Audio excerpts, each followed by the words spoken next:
tema da mensagem de hoje. Por que adoramos a Jesus? É uma pergunta que merece toda a nossa atenção, porque o nome de Jesus, ele está envolto em muitas controvérsias, em muitas distorções, em muitas visões erradas. Por que adoramos a Jesus? Na sexta-feira, quando o Nicolas e eu viemos para cá, e ao retornar da fala com os casais, aquele bate-papo gostoso, e o Nicolas fazendo algumas provocações, algumas colocações, e ele falou algo muito inteligente que eu falei, e agora esse negócio eu não vou saber responder. Me travou. Como é que eu vou explicar isso? Porque tem conversa, né, de pai e filho, que a gente não sabe como é que a gente explica, né? E ele deu sugestões muito boas de temas de mensagem. E eu quis responder para ele, não quis ser místico demais, mas quis ser verdadeiro. Não sabia muito bem como responder, e eu expliquei para ele que as questões das mensagens que são pregadas na igreja não é uma coisa de um catálogo, uma coisa que dá para a gente buscar no chat GPT, né? Faça uma lista de temas para falar com a igreja.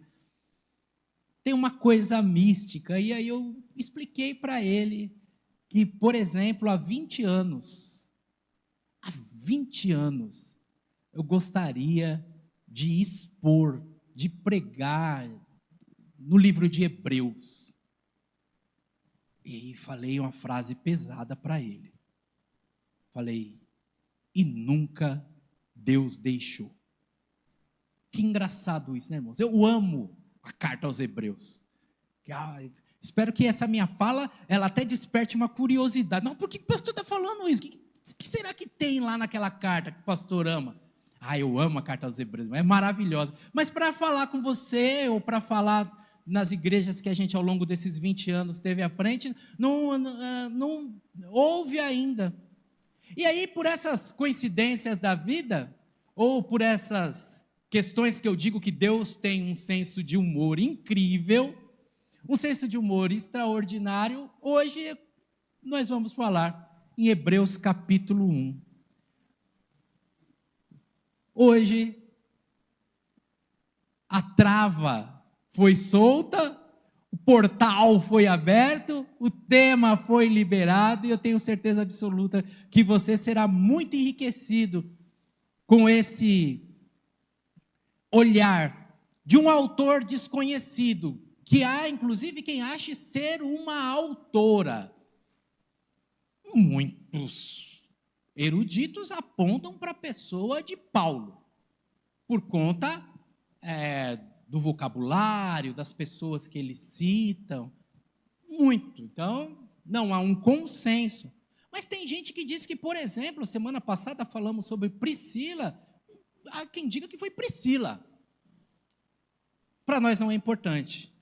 A importância está no conteúdo dessa carta, nesse assunto tão precioso, nesse destaque para aquela comunidade de judeus que se sentia perseguida e que ficava com um pouco de dúvida sobre quem era Jesus, do quão importante, do quão diferenciado, do quão único e exclusivo é o Senhor Jesus. Fizeram de Jesus, irmãos, um Deus a nossa imagem e semelhança, e houve todos os tipos de distorções, desde colonizadores que pintaram um Jesus loiro de olhos verdes, mesmo morando na Palestina, num local de clima árido, desértico, fizeram uma imagem que justificava interesses, fizeram de Jesus alguém que defendia os seus assuntos, fizeram de Jesus alguém que, de alguma maneira, poderia, inclusive, favorecer seus interesses. E você entra em livrarias hoje, você encontra muitos livros não religiosos sobre Jesus,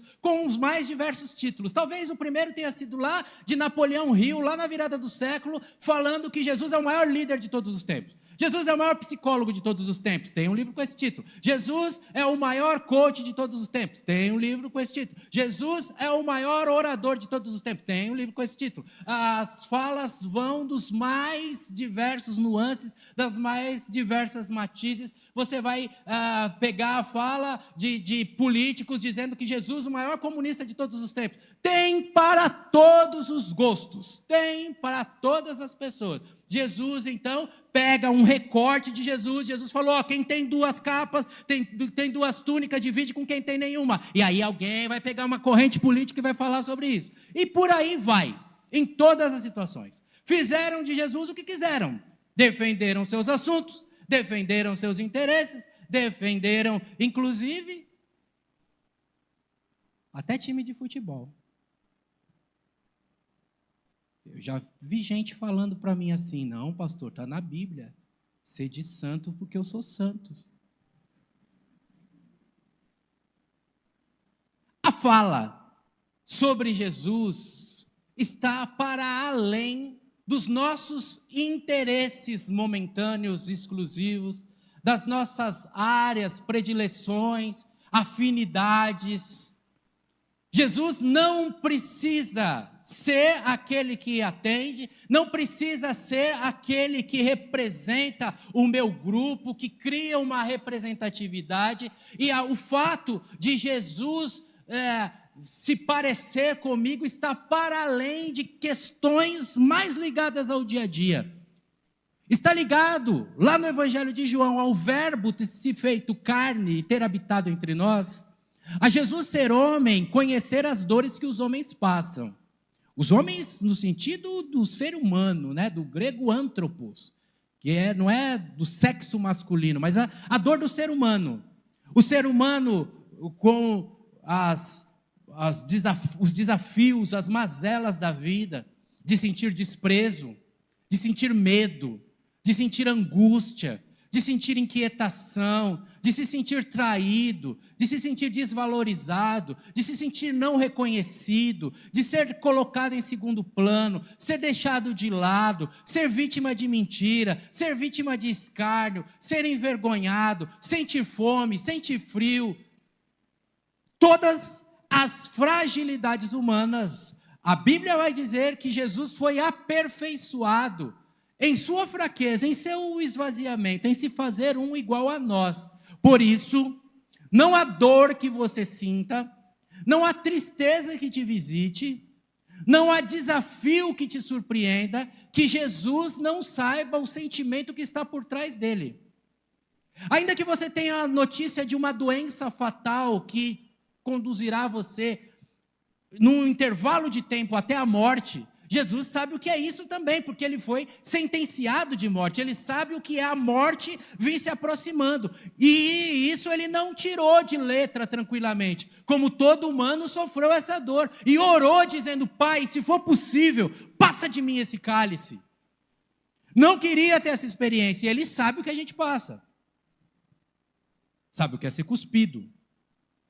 Sabe o que é ser chicoteado. Sabe o que é ser desprezado. Sabe o que é ser traído? Você já foi traído? Já foi traída? Um colega de trabalho, alguém querido, de quem você não esperava, de quem você falou a frase, eu esperava isso de qualquer pessoa, menos de você. Jesus conhece as dores, conhece os medos, conhece as mazelas. Por isso ele, então, tem toda a propriedade. O autor do livro de Hebreus, lá para frente, vai dizer, nós não temos um religioso qualquer, um sacerdote que está sentado num local de pompa e de honra, que não conheça das nossas dores. Não temos apenas um religioso que recebe e fica lá no seu castelo, vendo as coisas de longe. Não, ele amassou o barro, ele pisou no território poerento da Palestina, ele viveu, sentiu, experimentou, se decepcionou. E a Bíblia diz, inclusive, que Jesus chorou.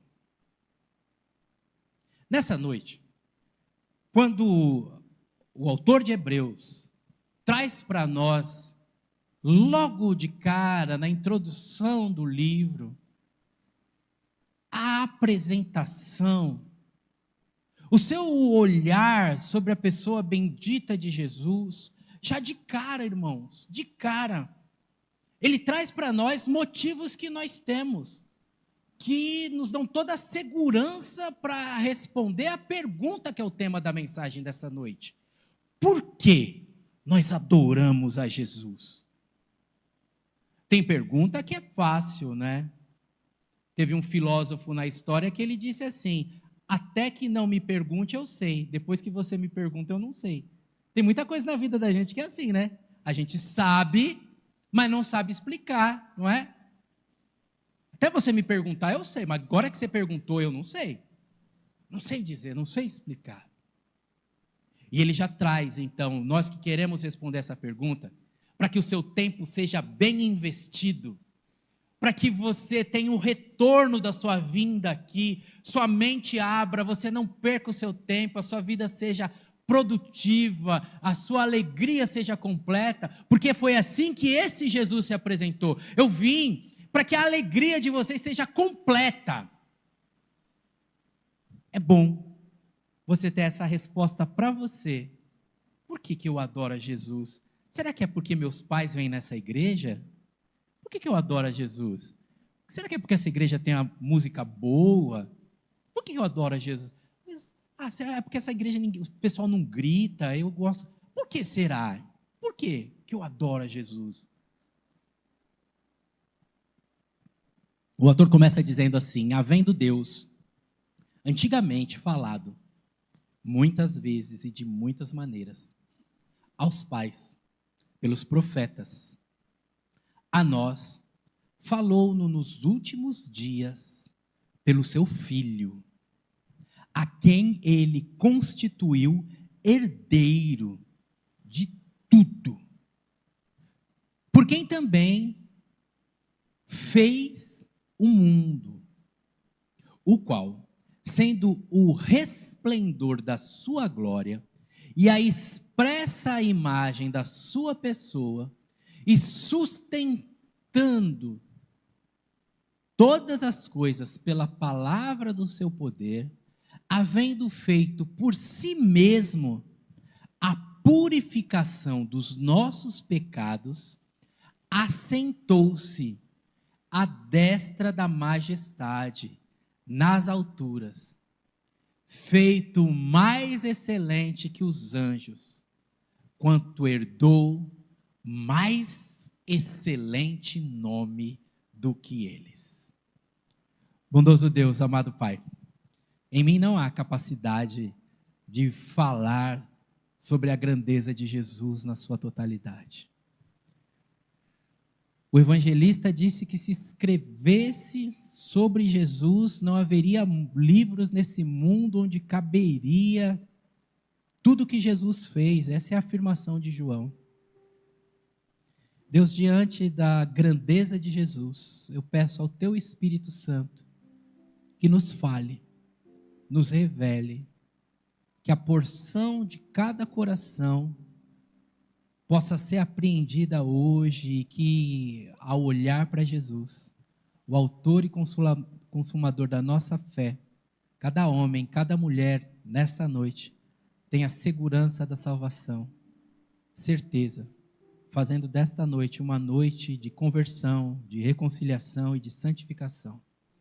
Espírito Santo, fala conosco em nome de Jesus. Amém.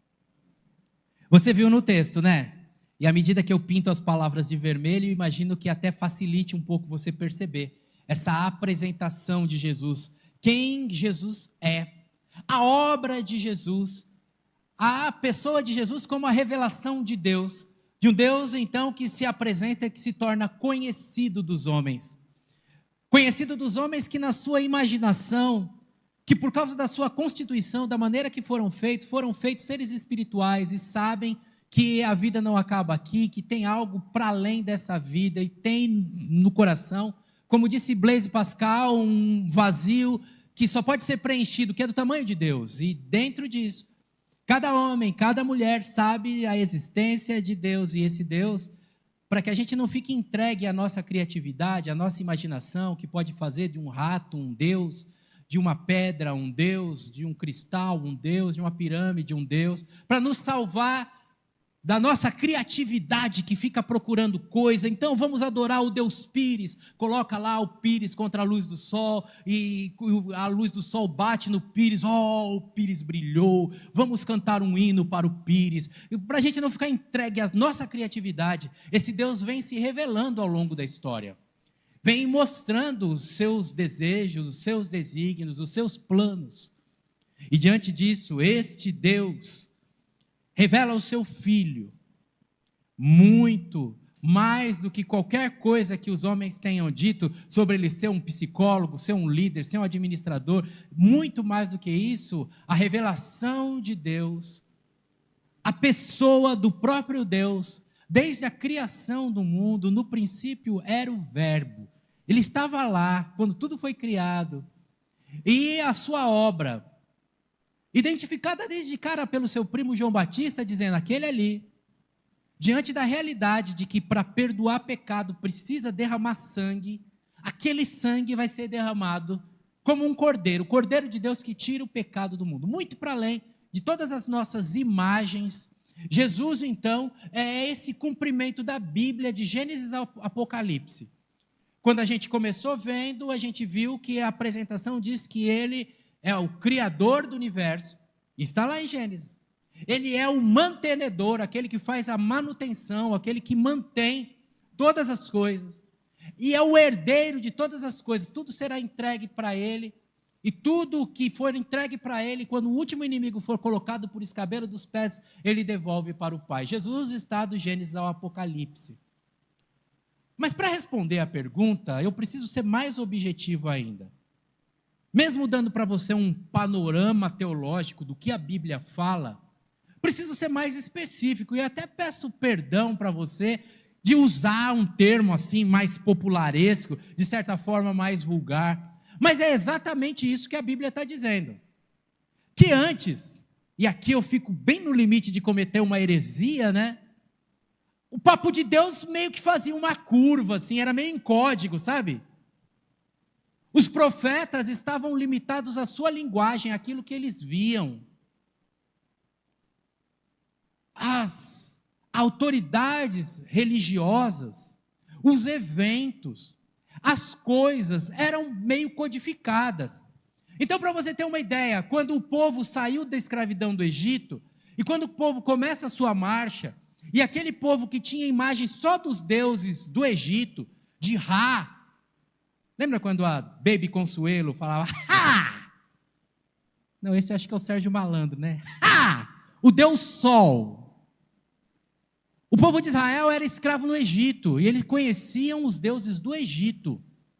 Um deus era Rã, um deus era o Sol, um deus era as moscas, e tudo que de alguma maneira atormentava a vida, de alguma maneira regia a existência deles, eles então entendiam que precisava de um Deus para administrar aquilo. A gente precisa de milho, precisa de colheita, então precisamos de um Deus.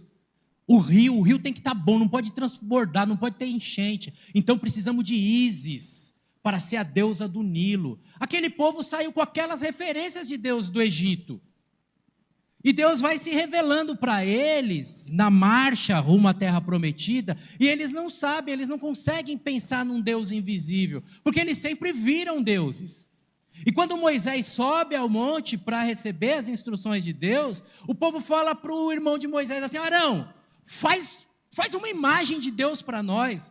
E o Arão faz um bezerro de ouro, para de alguma maneira aquele povo ver um Deus. Eles queriam que o nosso Deus estivesse desenhado de alguma maneira, para eles poderem olhar para aquela estátua, adorar aquela estátua.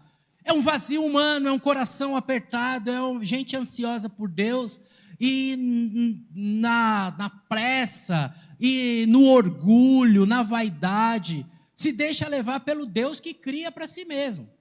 E quando esse povo está na marcha, e Deus faz a instrução para eles fazerem uma tenda, e faz um tabernáculo, um local para Deus, Deus dá a instrução, por exemplo, para fazer uma bacia de bronze. E o sacerdote tem a instrução, aquela bacia o sacerdote vai se lavar naquela bacia, e aquela bacia vai purificar os pecados do povo. Então tem toda uma série de simbolismos, que hoje a gente olha e fala, então Jesus passou por isso, Jesus, então, aquela bacia apontava para Jesus, aqueles pães que tinham no tabernáculo apontavam para Jesus, aquele personagem apontava para Jesus, os eventos históricos, o Davi derrubando Golias, é muito mais do que um garotinho derrubando um gigante, é a mensagem viva, de que estando em Deus, a raiz de Davi, a fidelidade, faz com que haja uma vitória contra o inimigo que reina nesse mundo, contra o príncipe desse mundo. É muito mais do que um evento ali, aponta para Jesus, mas tudo isso está muito codificado. Isso até para nós hoje precisa estudar, precisa pensar, tipologia, buscar os nomes rebuscados. Resumindo para você, tudo apontava para Jesus, mas era tudo mais ou menos em código, né? Tudo mais ou menos secreto. Tudo exigia um olhar mais refinado. Deus falou no passado, muitas vezes, por muitas maneiras, aos pais pelos profetas, mas muita coisa eles não conseguiam entender, irmãos. Essa é a verdade. E hoje, ele nos fala de maneira direta, através do Filho. Hoje não tem mais código, hoje não tem mais croquis, não tem mais rascunho. Por isso o apóstolo Paulo fala assim, o que a gente antes via como que por um espelho, e espelho naquele tempo não era com prata, não era o espelho que a gente tem hoje, era uma chapa metálica que passa ali uma areia, né? Eu ia falar um bombril, mas naquele tempo não tinha bombril, né? Passa ali e fica polida, e ali ele viu o reflexo naquela chapa, como você olhando a sua imagem na panela da sua casa que foi areada.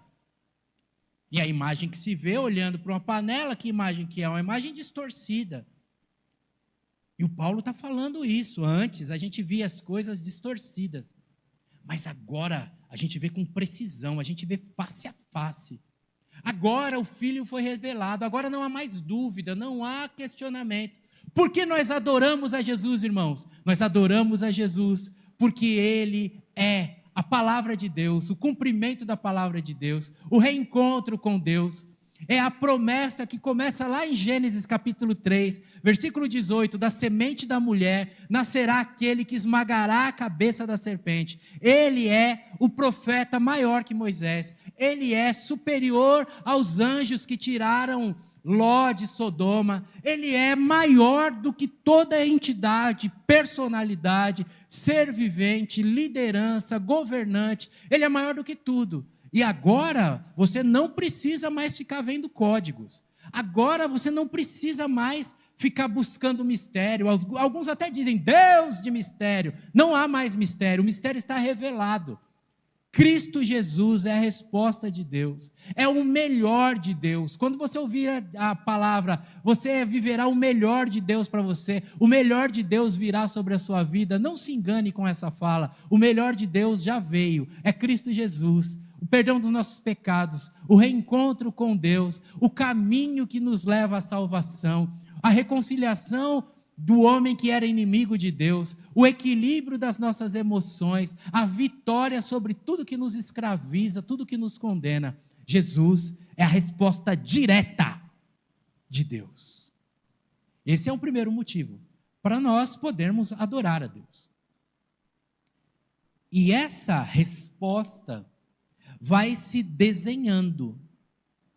Essa resposta ela é completa naquilo que Jesus é.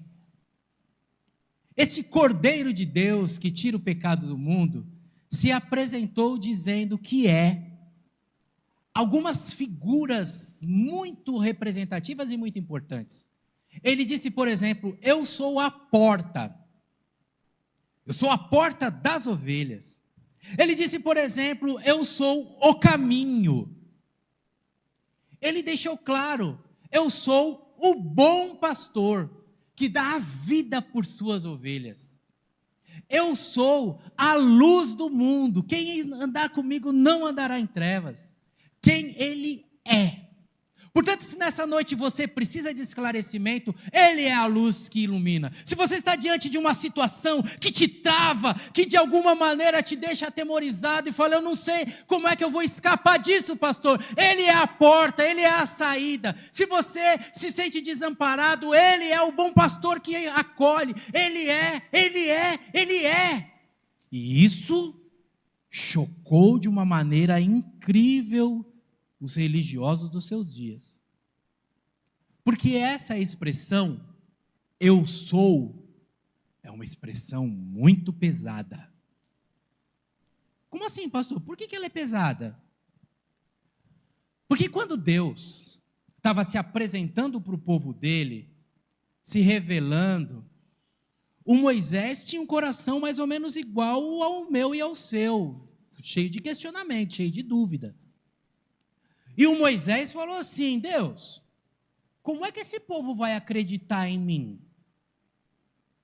Como é que esse povo vai saber que o que eu estou falando não é doideira da minha cabeça? Não é paranoia?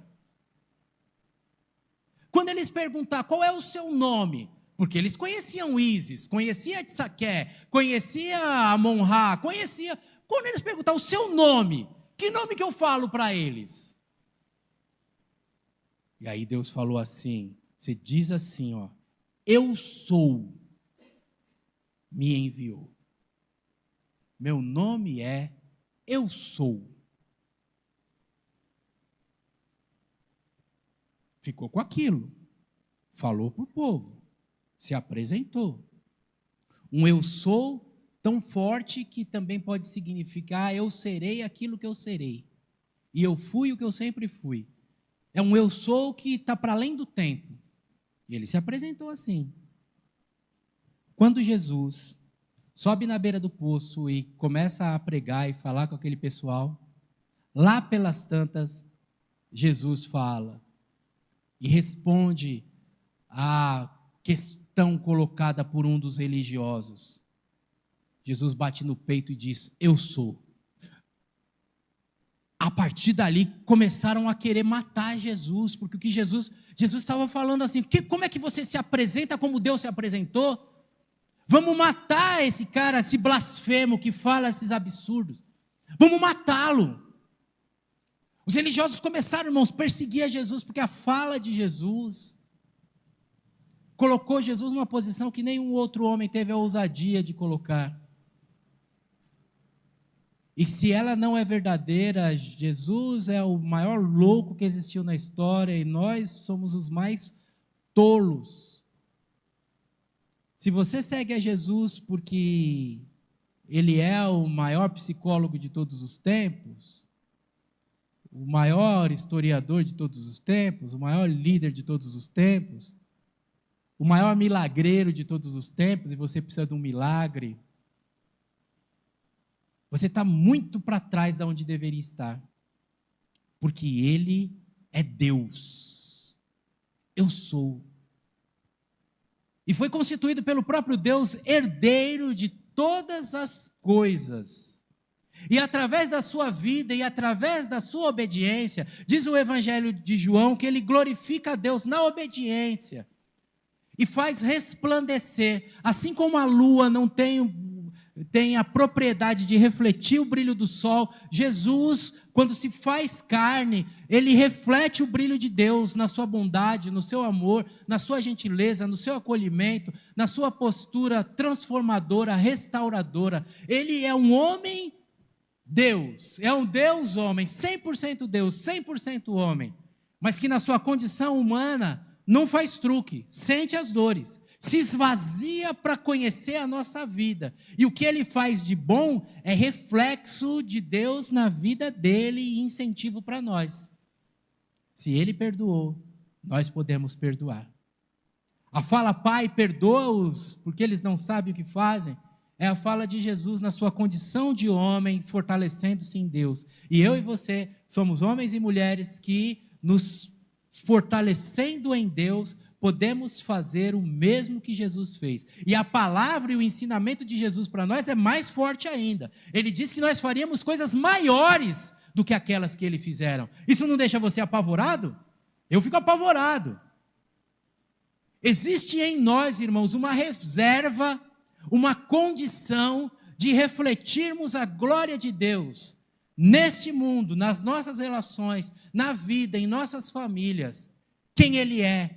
Ele é o herdeiro de Deus, é o que resplandece, é o que serve de exemplo para nós, é o que expressa a imagem de Deus. E quando os discípulos ficam com dúvida, e aí, o que vocês acham? Quando os discípulos abordam a ele, Jesus fala: rapaz, quem vê a mim, vê a Deus. Ele é o reflexo da imagem de Deus, e que no seu reflexo nos incentiva. Por que nós adoramos a Jesus? Adoramos por conta de quem Ele é, o próprio Deus, o herdeiro de todas as coisas. Além daquilo que Ele é, à medida que o autor avança, ele fala também daquilo que Jesus fez. A gente pode ter a inclinação de falar de alguém sobre o que alguém fez e não falar sobre o que a pessoa é. Então, por isso, ele coloca as coisas no devido lugar. Em primeiro lugar, ele traz a identidade de Jesus como Filho de Deus. E depois diz o que esse Filho de Deus fez. E o que ele fez, irmãos, é incomparável, é insubstituível, é inquestionável. O que ele fez, talvez eu poderia resumir com a seguinte afirmação: ele desfez tudo de ruim que a gente fez. O que Jesus fez, desfez aquilo de ruim que a gente fez. Quando o Adão desobedece a Deus e o Adão quer resolver as coisas do jeito dele, quer inaugurar um novo tempo onde as pessoas fazem justiça com as próprias mãos, por isso o filho de Adão multiplica o pecado, e o neto de Adão chega à condição de matar um homem porque pisou no pé dele. Quando o pecado vai entrando nessa espiral de 1% a cada dia, sabe? E vai crescendo, e vai crescendo, e vai crescendo. Os homens vão ficando cada vez mais inimigos de Deus. O primeiro passo de inimizade foi ter desobedecido a ordem. Deus falou: não faz, Eva foi e fez. E Adão foi no embalo e confirmou. Mas essa inimizade vai crescendo. E a gente vem nessa esteira de inimizade, fazendo as mesmas coisas que entristecem a Deus, fazendo as mesmas escolhas que nos distanciam de Deus, falando as mesmas coisas que muitas vezes dizem que nós não somos de Deus. E aos pouquinhos, com os nossos corações endurecidos e indispostos, pela dureza dos nossos corações, nós vamos desfazendo aquilo que Deus fez. E o que Jesus fez? Jesus não desistiu de nós, investiu em nós. Derramou seu sangue em nosso lugar para nos comprar de volta para Deus. Ele não desistiu de nós. A obra de Jesus é a obra de alguém que olha alguém teimoso. A obra de Jesus é a obra de alguém que olha alguém que não vai dar certo, que tem tudo para dar errado. Olha alguém que não tem nada de bom, e a gente até às vezes canta, né? Se tu olhares, Senhor, para dentro de mim, nada encontrarás de bom. E a gente canta isso, mas às vezes a gente não tem essa noção. Às vezes a gente acha que Deus está devendo para nós. Se Deus não me salvar, Ele perde muito, hein? Se Deus não tiver uma pessoa igual eu, Ele está perdido. Deus precisa de mim. Bobagem, irmãos, bobagem.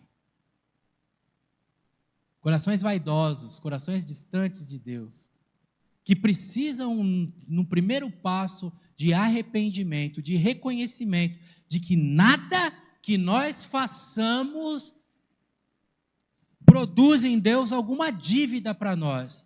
E tudo que nós fazemos está muito abaixo da régua, da escala, dos padrões de Deus. Ele fez. Ele purificou. Nos purificou dos nossos pecados. E hoje, quando nós dizemos o sangue de Jesus nos purifica de todo mal, é uma frase muito forte. Porque é uma frase que muda a nossa vida e é uma frase que muda a nossa morte.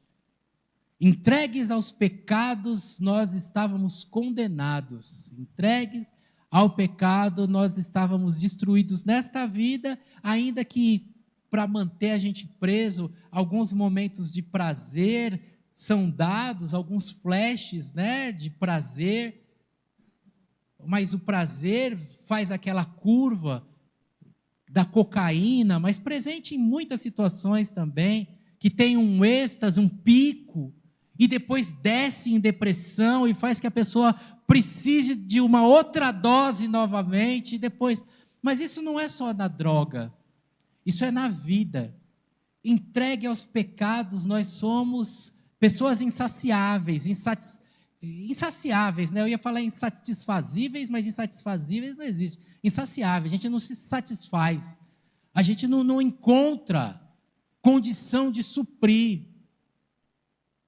O sangue de Jesus nos purifica, irmãos, do pecado que nos escraviza, que nos arrasta, que é a vingança de um ser expulso do paraíso, que agora tem uma sentença de condenação e quer levar com ele para o inferno o maior número de pessoas possível para o lago de fogo e enxofre.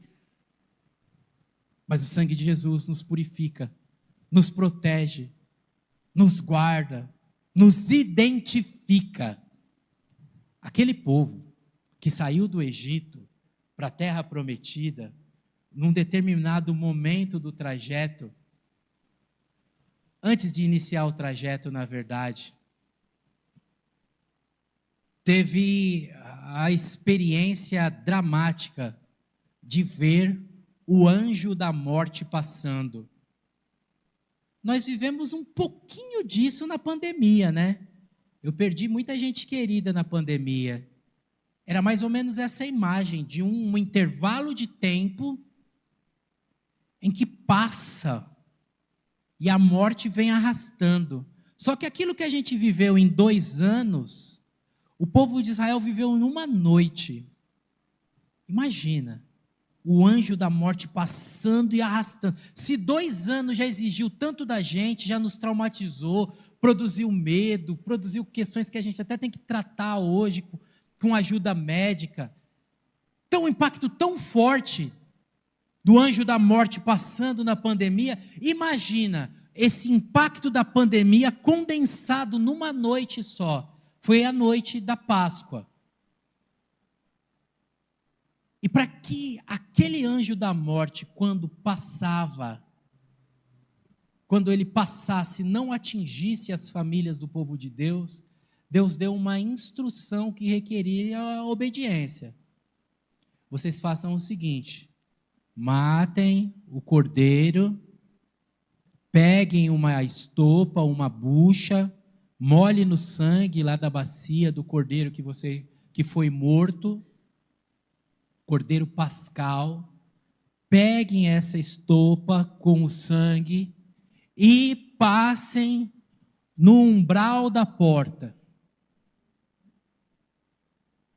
O anjo da morte vai passar, e quando ele passar, a porta que tiver com o sangue do cordeiro, ali a morte não vai tocar.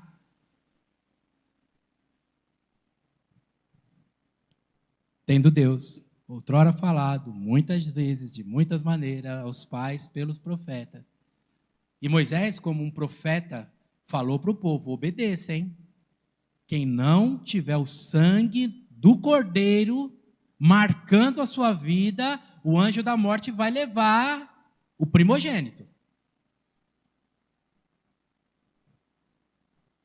Eu imagino que houve quem, mesmo sendo do povo de Deus, não obedeceu. Porque essa é a natureza humana, né? Deus nos fala e às vezes a gente fala, pega nada não. Tem perigo não. Eu imagino o choro daqueles pais que foram avisados e não obedeceram. E o anjo da morte passou. E a casa que tinha o sangue do Cordeiro, esse código que nos leva hoje para o Cordeiro de Deus que tira o pecado do mundo. Porque nós, irmãos, que temos a marca do sangue do Cordeiro, o sangue de Jesus, nos purifica de todo pecado, a morte não tem a sentença final sobre a nossa vida. O anjo da morte passa e não nos pega. A gente deixa de existir nesse formato material aqui. Mas a gente fecha os olhos para essa vida e por causa do sangue de Jesus, a gente abre os olhos para a vida eterna. Essa é a fala, essa é a experiência de um homem chamado Estevão, que foi apedrejado e que quando ele estava no último suspiro, ele disse, eu vejo os céus abertos e o Filho de Deus em pé para me receber. É a certeza. Porque nós adoramos a Jesus, irmãos. Nós sabemos o que Ele fez. Ele derramou o sangue em nosso lugar, perdoou os nossos pecados e nos incluiu na família de Deus. É como se tivéssemos recebido uma transfusão de sangue que mudasse o nosso tipo sanguíneo e agora nós temos o sangue de Deus. Somos da família de Deus. Jesus com o seu sangue nos comprou e agora a morte não pode nos tocar. Por que nós adoramos a Jesus? Porque nós entendemos que Ele é Deus e agora está à direita de Deus. Romanos 8,34, o apóstolo Paulo vai falar, 1 Coríntios capítulo 15 vai falar, 1 Pedro vai falar, que ele está assentado à direita de Deus e agora intercede em nosso favor. Ele é a voz, o nosso advogado. Agora ele está assentado no local acima dos anjos, tem uma propriedade maior. Agora ele está assentado como vitorioso, obediente, participante do conselho de Deus, porque não desobedeceu o Pai naquele plano eterno antes da fundação do mundo. Agora ele está à direita de Deus, esperando o dia de voltar para buscar o seu povo. Agora, irmãos, ele está numa posição de vencedor. Agora ele está na posição de leão. Quando a gente olha o livro de Apocalipse, a gente vê a figura do cordeiro e do leão. E eu já falei aqui hoje, o cordeiro de Deus que tira o pecado do mundo, o cordeiro que derramou o sangue. Quando a gente olha de baixo para cima, a gente vê o cordeiro. Mas quando eles olham de cima para baixo, eles veem um leão. O leão da tribo de Judá. Aquele que venceu. Aquele que deu o rugido final. Aquele que reina soberano. E essa é a posição que o nosso Senhor, que foi o cordeiro aqui na terra, levado mudo, como ovelha para o matadouro, não reclamou, não xingou, não amaldiçoou, não se vingou, não retalhou, ele foi levado quieto. E as suas 7 palavras na cruz apontaram apenas para bênção, para perdão, para cuidado. João, cuida da minha mãe. Mãe, cuida do João. Pai, perdoa, eles não sabem o que fazem. Esse olhar deste cordeiro manso, agora dá um lugar a um Jesus que no 3º dia ressuscita e agora é o leão da tribo de Judá, vencedor, que no livro de Apocalipse vem no seu cavalo para reinar de maneira absoluta, para dar a vitória final na batalha do Armagedon, para chamar o seu povo para si, para inaugurar um tempo em que nós, que com ele sofremos, com ele também reinaremos. O nome de Jesus é poderoso. Você precisa adorar a Jesus. Você precisa abraçar essa realidade. Sim, Ele é o meu Salvador. Sim, agora eu entendo as coisas de Deus, o amor de Deus, a expressão de Deus, o gesto de Deus em toda a sua profundidade. Sim, agora está claro, não preciso mais de ninguém para fazer a intermediação entre eu e Deus. Não tem padre, não tem papa, não tem pastor, não tem doação, cesta básica, dinheiro, nada. É o homem entrando em contato direto com Deus por causa dos méritos de Cristo Jesus. Ele é o meu caminho, Ele é o meu acesso, Ele é o meu passaporte de entrada para o encontro com Deus. Eu preciso adorá-lo. E você que leva isso a sério, que leva essa vida a sério, precisa adorar o Senhor. Bendito seja o meu Senhor para todos sempre. Você que sabe que estava irremediavelmente perdido, caminhando para o inferno, que tem a noção que se não fosse ele, essa altura já estaria até morto, essa altura nem estaria aqui para contar história, nem teria visto seus filhos crescerem. Você sabe que ele fez a intervenção na sua vida, que deu mais vida, e que quando ele disse, eu vim para que tenham vida e tenham vida em abundância, ele não estava mentindo, e você experimenta dessa vida, então você tem que adorá-lo. E essa vida abundante, não é vida só aqui, é vida que avança para a eternidade. E a gente, irmãos, a gente não tem medo da morte, por causa do nosso Senhor, que é Deus, que inaugurou um novo tempo, um novo tipo de gente, que ressuscitou ao terceiro dia. Nós sabemos que nós também, com Ele, temos um lugar. Na casa do meu Pai há muitas moradas. Tem um lugar preparado para você, aonde você acessa através de Cristo Jesus. Se nós esperamos a Jesus somente para essa vida, nós somos os mais miseráveis dos homens. Ele é o nosso Salvador, que nos dá paz para quando nós tivermos um encontro com a morte, que nos conforta, nos consola quando perdemos um ente querido que foi recolhido pelo Senhor. Nós sofremos, nós choramos, nós lamentamos por não conviver mais com pessoas que eram tão agradáveis no nosso convívio. Mas ao mesmo tempo que a gente tem a dor, a gente tem uma viva esperança. É a presença de Jesus em nós. É a certeza de Jesus em nós. É o cuidado de Jesus em nós. Nós o adoramos. Levamos esse nome. Vivemos essa experiência. Cantamos essa redenção. Nos entregamos continuamente. E é muito mais do que uma poesia. Lá no passado, tinham tantas poesias, né? Tantas canções, com tanta beleza. Uma delas dizia assim, leva tu contigo o nome de Jesus, o Salvador. Esse nome dá consolo, seja no lugar que for. Nome bom, doce a fé, a esperança do porvir. Nome bom, doce a fé, a esperança do porvir. Eu e você temos que adorar a esse Senhor, porque Ele nos comprou de volta para Deus.